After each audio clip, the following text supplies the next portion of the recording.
Direct point news है, बहुत अच्छा इनिशिएटिव लिया है उन्होंने पब्लिक को अवेयर करने का, और मैं चाहता हूँ पब्लिक उसको फॉलो करे और बीमारी से बच कर रहे।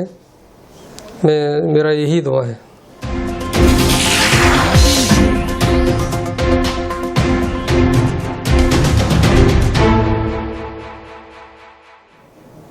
नमस्कार, मैं हूं फसाहत खान यूसुफी।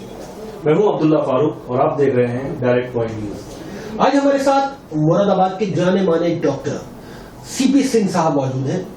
कई तरह की बात करेंगे हम इनसे, कई मुद्दों पर बात करेंगे और बेसिकली ये जानना चाहेंगे कि लोगों के दिल में, लोगों के जहन में जो मुगालते हैं, जो भ्रम है, वो किस हद तक सही है या फिर उनको दूर करने के लिए क्या किया जाए, क्योंकि कोरोना जो इस बार लहर आई है उसको लेकर के लोगों के जहन में कई तरह की भ्रांतियां हैं, कई तरीके के मुखालते हैं।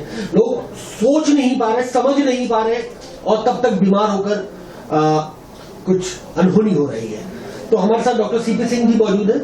डॉक्टर साहब, सबसे पहले आपसे जानना चाहेंगे कि क्या ऐसी बात है, क्या ऐसा फर्क है पिछले साल जो कोरोना की लहर उठी थी और इस बार जो उठी है, इस बार कितनी हद तक ज्यादा खतरनाक है? दरअसल जो इस बार का बीमारी है और जो पिछली बार की बीमारी थी, उसमें जो बेसिक और बड़ा फर्क है वायरस में म्यूटेशन का। वायरस में म्यूटेशन की वजह से वो बहुत खतरनाक हो गया है, ज़्यादा वायरुलेंट हो गया। वायरुलेंट मीन्स उसकी जो बीमारी पैदा करने की जो ताकत है बहुत ज़्यादा हो गई है, उसको कंट्रोल कर पाना मुश्किल हो रहा है और बहुत तेज़ी से शरीर के अंदर वो बढ़ रहा है और बीमारी को बढ़ा रहा है और लोग तेज़ी से बीमार हो रहे हैं। और इस बार इसीलिए यंग जनरेशन भी पूरी तरह से चपेट में आ रही है, जो कि पिछली बार लगभग अछूती थी। बहुत कम यंग लोग बीमार हुए पिछली बार। इस बार बुजुर्ग और यंग सभी लोग बराबर बीमार हो रहे हैं और सभी की जानें जा रही हैं। उसमें जो सबसे बड़ा फर्क है वायरस में म्यूटेशन का है। सर, एक बात जो सबसे बड़ी लोगों के जहन में है कि अगर मुझे कोरोना था या किसी की भी बॉडी में कोरोना था तो वो एक साल तक कैसे खामोश रहा, एक साल बाद इतनी जबरदस्त तरीके से लौट कर आया है, तो इसके पीछे क्या वजह है? देखिए, कोई भी वायरस है या बैक्टीरिया है, अगर एक बार नेचर में आ गया तो वो हमेशा के लिए हो गया। वो किसी न किसी तरह से हमेशा मौजूद रहता है नेचर में, और जब वक्त मिलता है, जब उसके फेवरेबल कंडीशंस आती हैं, जो उसके लिए सबसे मुफीद कंडीशन होती हैं, तो वो बढ़ना शुरू हो जाता है। वायरस कहीं गया नहीं था, वायरस यहीं पे था। वायरस धीरे धीरे अपने को बदल रहा था।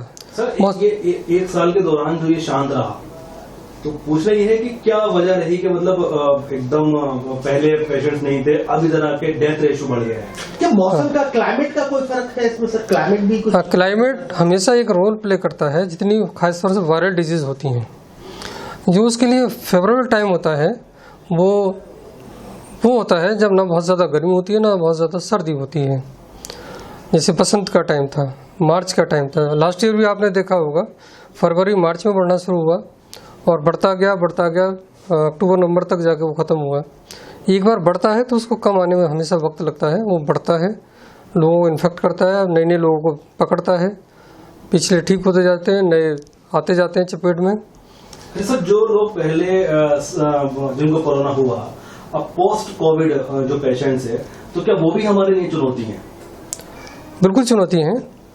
दरअसल कई लोग रिजर्वायर का काम करते हैं। रिजर्वायर मीन्स वो ठीक हो चुके हैं, वायरस फिर भी उनके अंदर मौजूद है, लेकिन उस व्यक्ति को कोई नुकसान नहीं पहुंचा रहा। वो जो दूसरा सामने आने वाला व्यक्ति है उसको नुकसान पहुंचा सकता है। वो उसके साथ एक तरह से घुल मिल गया है, उसके अंदर एंटीबॉडी बन गई है, तो उसको कुछ नहीं कर पा रहा है। लेकिन जो सामने जिसको भी वायरस वो दे रहा है, उसको इन्फेक्शन पैदा कर रहा है और बीमारी बना रहा है। अच्छा सर, एक बहुत बड़ी चीज देखने को आई है कि जिन लोगों को वैक्सीनेशन हुआ है कोरोना का, उनको भी ये अटैक कर रहा है। और तो कहीं ना कहीं मैं जो लोगों के जहन में ये सवाल उठ रहा है, तो फिर वैक्सीन क्यों लगवाई जाए? हाँ, क्या जरूरत है? ये बड़ा जरूरी और इम्पोर्टेंट सवाल है। दरअसल वैक्सीनेशन का एक पूरा कोर्स होता है। हमारे ज़्यादातर वैक्सीन 2 डोज में आ रही हैं इसकी, और 1 से 1.5 या 2 महीने के अंतर पे वो लग रही हैं। जब तक पूरा कोर्स नहीं हो जाता, पहली बात तो तब तक इम्यूनिटी पूरी तरह बनती नहीं है।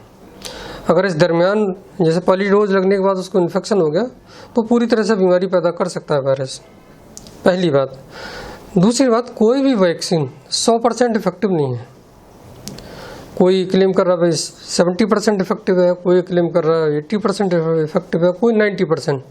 90% से ऊपर कोई भी क्लेम नहीं कर रहा है। तो जो रेस्ट ऑफ द 10% पॉपुलेशन है उसमें बीमारी होगी, लेकिन बीमारी होगी ज़रूर, उसमें इतनी ज़्यादा नहीं होगी, इतनी सीरियस नहीं होगी कि उनकी जान जाए। कहीं ना कहीं उसका बेनिफिट ज़रूर है। अगर मान लीजिए बीमारी हो भी रही है तो उतनी घातक नहीं है वो कि उनकी जान के लिए खतरा पैदा करे। सर कहा जा रहा है कि तीसरी लहर और ज्यादा घातक होगी पहले से। हाँ, तीसरी लहर के लिए इसलिए कहा जा रहा है, जैसे पहली लहर के बाद ये दूसरी आई, इसमें वायरस ज़्यादा मजबूत हो गया, बीमारी ज़्यादा तेज़ी से पैदा कर रहा है, ज़्यादा घातक हो रहा है बिकॉज ऑफ म्यूटेशन।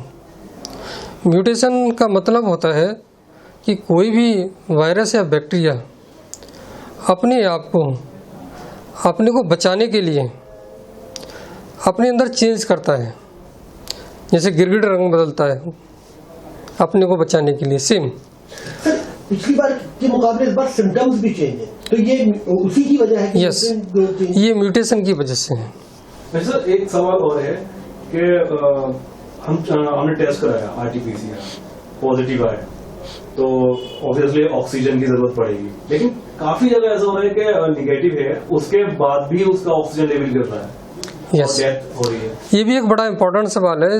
इस चीज़ से काफ़ी लोग कंफ्यूज रहते हैं कि भाई टेस्ट नेगेटिव है तो हमें बीमारी है ही नहीं। ये एक भ्रांति है क्या? जो आरटीपीसीआर टेस्ट की सेंसिटिविटी है, सेंसिटिविटी मीन्स बीमारी पकड़ने की जो क्षमता है वो लेस देन 70% है, यानी यस, यानी 30% ऐसे पेशेंट हैं जिनमें बीमारी है लेकिन आरटीपीसीआर नेगेटिव है। उसमें जो बेस्ट तरीका है वो है सीटी स्कैन, बीमारी को पकड़ने का। सीटी स्कैन की सेंसिटिविटी मोर देन 90% है। सर ऐसा हो रहा है सीटी स्कैन में भी नेगेटिव है रिपोर्ट, उसके बाद भी ऑक्सीजन की जरूरत पड़ रही है। पहले भी लोग बीमार होते थे, उसका रीजन ये है, ऑक्सीजन की जरूरत नहीं होती थी। उसका रीजन ये है, दूसरा पेशेंट सर ऑक्सीजन पे है। हाँ, उसका रीजन ये है, सीटी स्कैन जो सेंसिटिव होता है वो लगभग 1 हफ्ते में जाकर सेंसिटिव होता है। कई लोग पहले ही सीटी स्कैन करा ले रहे हैं, जैसे बुखार आया 2-3 दिन के अंदर उन्होंने सीटी स्कैन करा लिया। उस समय ज़्यादातर लोगों में पकड़ में नहीं आता सीटी स्कैन में। सीटी स्कैन में पकड़ में आता है लगभग 1 हफ्ते पे जाके, तभी वो चेस्ट में सिम्टम डेवलप होते हैं और सीटी स्कैन पकड़ पाता है उस चीज़ को। लेकिन आरटीपीसीआर की ये खासियत है कि आपके सिम्टम वेराइज होने के पहले दूसरे दिन में ही वो पॉजिटिव आ सकता है। सर सिम्टम्स इस बार क्या है कि आदमी कैसे पहचाने प्रारंभिक स्टेज पे, क्योंकि अगर ऐसा सुनने में आया कि अगर 2 से 3 या 4 दिन के अंदर आपने पहचान लिया कि आपको कोरोना है तो वो क्यूरेबल है, तो कैसे आदमी पहचाने 2 से 4 दिन के अंदर कि उसको कोरोना है? देखिए आजकल तो सारे लोग वेल नोन हैं, सिम्टम बड़े बेसिक हैं, बहुत ज़्यादा बदलाव सिम्टम्स में नहीं आया। हाँ, कुछ लोगों में ज़रूर बदलाव आया है। वही आपको बुखार होगा तेज़, बहुत ज़्यादा वीकनेस महसूस होगी, कुछ टाइम बाद खांसी स्टार्ट हो जाएगी, आपको सांस में दिक्कत स्टार्ट हो जाएगी। सांस की दिक्कत स्टार्ट होती है उन 5 दिन के बाद, बुखार शुरू होने के 5 दिन के बाद, यूजुअली 7 से 10 दिन पर शुरू होती है सांस की दिक्कत। ऑक्सीजन का जो लेवल भी है वो 5 दिन के बाद ही गिरना स्टार्ट होता है, अमूमन वो भी 7 या 10 दिन पर जाके गिरता है, जल्दी नहीं गिरता ऑक्सीजन का लेवल। बेसिक सिम्टम बुखार, खांसी, बदन में दर्द, उल्टियाँ, सिर में दर्द, कुछ लोग डायरिया की तरह भी प्रेजेंट करते हैं, कुछ का टेस्ट चला जाता है, कुछ की सूंघने की क्षमता चली जाती है, कुछ लोग तो दिमाग की नस में CBA जिसे हम बोलते हैं कि थक्का जम गया, उससे प्रेजेंट करते हैं, पैरालिसिस की तरह से भी। तो सर ऐसे में क्या करें लोग जो घर पे ही उनका इलाज हो जाए, अस्पताल आने की जरूरत ना पड़े? हाँ, अगर आप इनिशियली इस चीज़ को ठीक से टैकल करते हैं, आप शुरू से ही सचेत रहते हैं कि भाई मुझे कोरोना हो सकता है, तो बड़ा इजी मैनेजमेंट है। सिंपल डॉक्टर की सलाह लें, मेडिसिन लिखवाएं, घर पे ऑक्सीजन को वॉच करते रहें। एक पल्स ऑक्सीमीटर ले लें, ऑक्सीजन का लेवल अगर 94 से नीचे जाने लगे तो फिर ऑक्सीजन लगवाने की ज़रूरत पड़ती है। वो घर पे भी लगा सकते हैं आप, और कई बार हम लोग घर पे इंजेक्शंस भी देते हैं और बहुत सारे लोग हमारे इसी तरह ठीक हो रहे हैं। मोर देन 50% लोग ऐसे ठीक हो जा रहे हैं। तो कौन सी दवाइयां हैं, कौन सी इंजेक्शन है जो इनिशियल स्टेज पे जरूरत पड़ती है, वो एक बार अगर आप कैमरे में बताएंगे तो लोगों को सहायता मिलेगी। देखिए दवाइयाँ बड़ी बेसिक हैं भाई। एक तो हम सभी को जैसे गवर्नमेंट की तरफ से रिकमेंडेड है, आइवरमेक्टिन देते हैं सबको विटामिन सी देते हैं, जिंक देते हैं, बाकी बुखार की गोलियां देते हैं, एजिथ्रोमाइसिन भी इस्तेमाल करते हैं, डॉक्सीसाइक्लिन इस्तेमाल करते हैं। जिनको लगता है उनको फेविप्राविर भी इस्तेमाल करते हैं, फेविफ्लू टैबलेट। और अगर बहुत ज़्यादा हमें दिक्कत लगती है, जैसे सीटी स्कैन में बीमारी उनकी मीडियम कैटेगरी में है या सीरियस कैटेगरी में है, ऑक्सीजन लेवल डाउन जा रहा है, तो उनको रेमडेसिविर का भी इस्तेमाल करते हैं, लेकिन वो हॉस्पिटल में ही लग सकता है, रेमडेसिविर घर पे नहीं लग सकता है। रेमडेसिविर की ही मैं बात करना चाह रहा था, क्योंकि बेसिकली अभी तक जो शोध हुए हैं उनमें ये कहीं प्रूव नहीं हो पाया है कि रेमडेसिविर से जो है वो कोरोना से बचा जा सकता है। तो ऐसे में जैसे मार्केट में ब्लैक हो रहे हैं, हाथ नहीं आ रहे लोगों के, कई गुना ज्यादा रेट्स में मिल रहे हैं, तो ऐसे में उस इंजेक्शन के बारे में आपकी क्या राय है कि क्या करना चाहिए? देखिए रेमडेसिविर जो अभी तक जितनी भी मेडिसिन आई हैं वो प्रूव्ड है कि सबसे ज़्यादा इफेक्टिव मेडिसिन है। हालांकि 100% वो भी कवरेबल नहीं है, उसका भी एक टाइम है यूज़ करने का। उस टाइम के बाद फिर उसका कोई यूज़ नहीं बचता। वो इनिशियली आप इस्तेमाल करेंगे उसका तो ज़्यादा बेटर है। शुरू के विदिन 10 डेज, 10 दिन से पहले उस समय वायरस का रेप्लिकेशन चल रहा होता है, यानी वायरस बढ़ रहा होता है बहुत तेज़ी से। दरअसल वायरस की ग्रोथ रोकने के लिए होता है, यही उसका यूज़ है। लेकिन हर आदमी के दिमाग में ये रहता है कि रेमडेसिविर की ज़रूरत सबको नहीं होती, कुछ खास लोगों की होती है। जैसे मैंने बताया CT स्कोर जिसका 8 से ऊपर है, जिसकी ऑक्सीजन बिलो 90% जा रही है और विदिन 10 डेज है उसकी बीमारी सिम्टम स्टार्ट होने की, तभी उसका यूज है। अच्छा सर, एक भ्रांति है लोगों में, इस समय 5G की टेस्टिंग चल रही है, 5G नेटवर्क की टेस्टिंग चल रही है, तो लोगों का ऐसा मानना है कि 5G कहीं ना कहीं इफेक्ट डाल रहा है। तो उसके बारे में एक क्लियर संदेश, क्लियर मैसेज आप क्या देना चाहेंगे? देखिए 5G एक अलग टेक्निकल चीज़ है। किसी भी टेक्नोलॉजी का किसी वायरस से इस तरह का कोई लेना देना नहीं है। ना तो वो उसको कंट्रोल करने में मदद कर सकती है इस तरह से, और ना ही उसको फैलाने में मदद कर सकती है। 5G एक अलग चीज़ है, वायरस एक अलग चीज़ है। कोई कहीं तक भी दोनों चीज़ों का मेल मिलाप नहीं है। सर लोगों का ऐसा मानना है कि लोग ये सब कह रहे हैं कि 5G नेटवर्क से जो टेस्टिंग चल रही है, इसकी वजह से कहीं ना कहीं इम्यूनिटी लोगों की वीक हो रही है कि वायरस जो है वो कई गुना तेजी से अटैक कर रहा है। जब 4G टेस्टिंग आई थी तो परिंदों का ये सब भ्रांतियां हैं और कुछ नहीं, वायरल हो रहा है। ये सिर्फ भ्रांतियां हैं। वो तो देखिए इस तरह के रेडिएशन तो हमेशा हमारे चारों तरफ मौजूद हैं भाई। हम लोग रात दिन मोबाइल इस्तेमाल करते हैं, बहुत सारे रेडिएशन उससे निकलते हैं। अब ये थोड़ी हम बीमार हुए जा रहे हैं उससे, ऐसा नहीं है। सर इस बार बच्चों को लेकर के बड़ा सवाल है कि छोटे जो मासूम बच्चे हैं उनको भी ये वायरस अटैक कर रहा है, जबकि पिछली बार ये था कि 18 साल से 40 साल से ऊपर के लोगों को अटैक करेगा। तो वो एक बड़ा सवाल है कि बच्चों को किस तरीके से, और महिलाएं भी ज्यादा चपेट में, महिलाएं ज्यादा चपेट, यस जो है महिलाओं का ज्यादा है। यस देखिए महिलाएं और बच्चे चपेट में जरूर आ रहे हैं, लेकिन बीमारी महिला में और बच्चों में ज़्यादा घातक नहीं है, खासतौर से यंग महिलाओं में और छोटे बच्चों में। उनमें बिना किसी मेडिकेशन के या सिंपल पैरास्टामोल या हल्की फुल्की दवाइयों से वो ठीक हो जा रहे हैं। तो अभी वहाँ बीमारी घातक नहीं है। कहने का मतलब ये कि अभी उस लेवल का म्यूटेशन नहीं है कि वो बच्चों को घातक सिद्ध हो। सर अगर ये तीसरी लहर आती है तो उससे कैसा बचा जाए? बचने के तो वही सिंपल 3 तरीके हैं। जैसे पिछली बार हमने गलतियाँ की, थोड़ा सा छूट मिली, जहाँ मन चाहे भीड़ जुटा ली, खूब सारे प्रोग्राम्स कर रहे हैं, खूब भीड़ में कोई मास्क नहीं लगाना चाह रहा था, सभी ने अपने अपने मास्क हटा दिए। तो वही 3-4 चीज़ें हैं, मास्क लगाएं, दूरी बना के रखें, भीड़ में कतई नहीं जाएं, सोशल डिस्टेंसिंग को फॉलो करें, यही चीज़ें हैं, और सैनिटाइजेशन इस्तेमाल करें। कहा जा रहा है कि आने वाले वक्त में हवा में भी ये वायरस होगा। हवा में देखिए इस तरह से होगा। अब जैसे इस समय बहुत सारे पेशेंट हैं, millions of patients are there. वो खांसेंगे, छींकेंगे, तो जो उनके खांसने और छींकने से ड्रॉपलेट्स हैं वो हवा में जाएंगे। जितने ज़्यादा लोग खांसेंगे, जितने ज़्यादा लोग छींकेंगे, उतने ज़्यादा ड्रॉपलेट्स हवा में होंगे। हवा में तैर रहे होंगे वो। तो सर ऐसे में हमारे मास्क और ये दूरी ये काम करेगी? यस, यही काम करेगी, सबसे ज्यादा मास्क और दूरी ही काम करेगी। सर क्या भविष्य में कभी इस वायरस से हमें निजात मिलेगी, इन मास्क से आम पब्लिक को निजात मिलेगी? क्या दोबारा जिंदगी उस लेवल पर आ पाएगी, उस जगह पर आ पाएगी जहां अब से 2 साल पहले थी? बिल्कुल आएगी। उसके 2-3 रीजंस हैं। एक तो हमारा जो वैक्सीनेशन प्रोग्राम है काफ़ी तेज़ी से आगे बढ़ रहा है। तो हमारी मोर देन 60% पॉपुलेशन या तो वैक्सीनेट हो जाएगी या फिर किसी न किसी तरह से उनमें इन्फेक्शन हो चुका होगा, तो वो ऑटोमेटिकली इम्यून हो जाएगी, इम्यूनिटी उनके अंदर डेवलप हो जाएगी। जब मोर देन 60-70% पॉपुलेशन को इम्यूनिटी डेवलप हो जाएगी तो वायरस धीरे धीरे करके ख़त्म हो जाएगा। ये एक नेचुरल प्रोसेस है और इस तरह किसी भी बीमारी को जाने में 2 से 3 साल लग जाते हैं कम्युनिटी से। वैक्सीनेट नहीं हुए वो, जो लोग वैक्सीनेट नहीं हुए उनको कराना चाहिए। नहीं कराएंगे तो फिर वही होगा कि वो इन्फेक्ट होंगे, फिर और अपनी इम्यूनिटी डेवलप होगी, उस इन्फेक्शन में उनकी जान को भी खतरा हो सकता है। सर ये कोरोना की जो तीसरी लहर आएगी तो उसके लिए भी दवाइयाँ यही रहेंगी जो अब हैं? मतलब एक सबसे बड़ा सवाल तो यह है कि सर आएगी? देखिए, अभी तक तो जो आंकड़े हैं उसके हिसाब से आएगी, और जो पिछले रिकॉर्ड्स हैं, जो हम पिछले 100-200 साल के रिकॉर्ड उठा के देखें इस तरह की बीमारियों का, तो इस तरह की लहर आती रही हैं।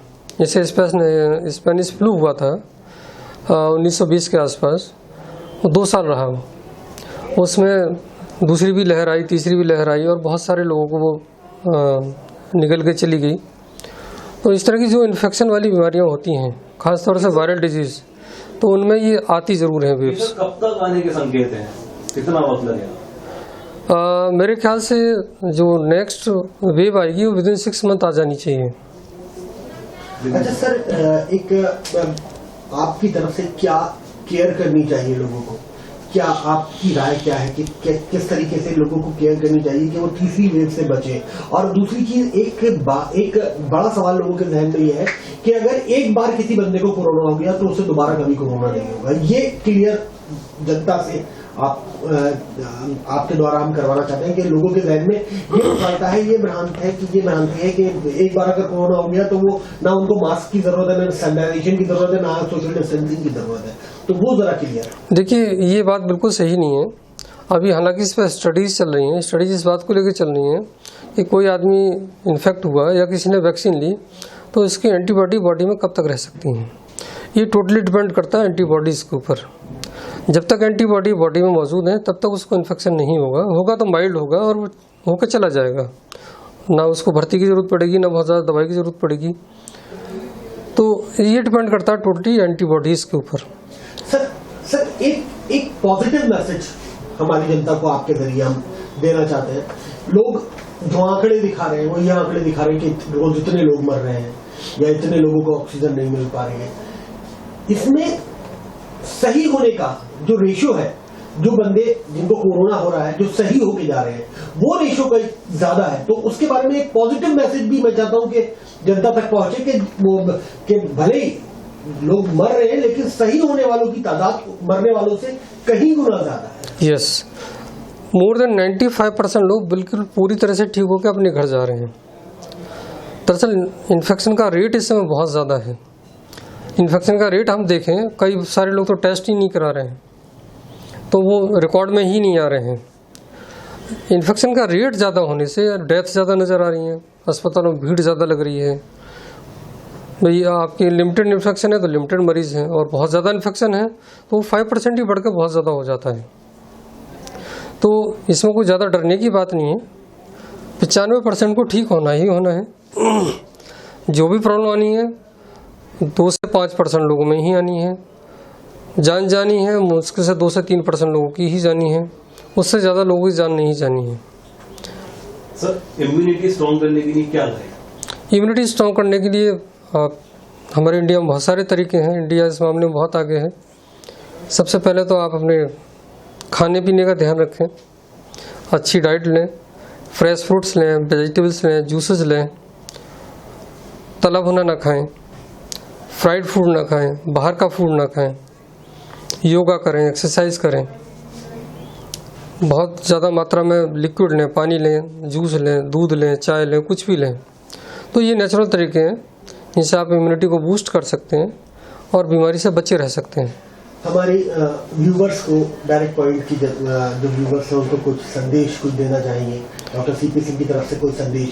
भाई मैं यही कहना चाहूँगा, जो डायरेक्ट पॉइंट न्यूज़ है बहुत अच्छा इनिशिएटिव लिया है उन्होंने पब्लिक को अवेयर करने का, और मैं चाहता हूँ पब्लिक उसको फॉलो करे और बीमारी से बच कर रहे।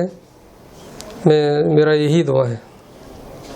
तो ये थे डॉक्टर सीपी सिंह साहब, जिन्होंने तमाम मुगालते दूर किए। लोगों के जहन में जो एक भ्रांतियां थी, जो एक मुगालते थे, वो कहीं ना कहीं इन्होंने पूरी तरह से दूर करने की कोशिश करी है। और हालांकि वार्न भी किया है, एक आपको एक चेतावनी भी दी है लोगों को कि तीसरी लहर भी आ सकती है। इस वजह से सोशल डिस्टेंसिंग का पालन करें, मुंह पर मास्क लगा के रखें, सैनिटाइजेशन का पालन करें और अपनों का ख्याल रखें। और सबसे बड़ी चीज, कोरोना के प्रारंभिक लक्षणों को पहचानिए, जिससे आप कोरोना से बच सकते हैं। तो बहुत बहुत शुक्रिया सीपी सिंह साहब का, और हमारे व्यूवर्स को जहां तक मैं समझता हूं सारी जानकारी मिल गई होगी। नमस्कार।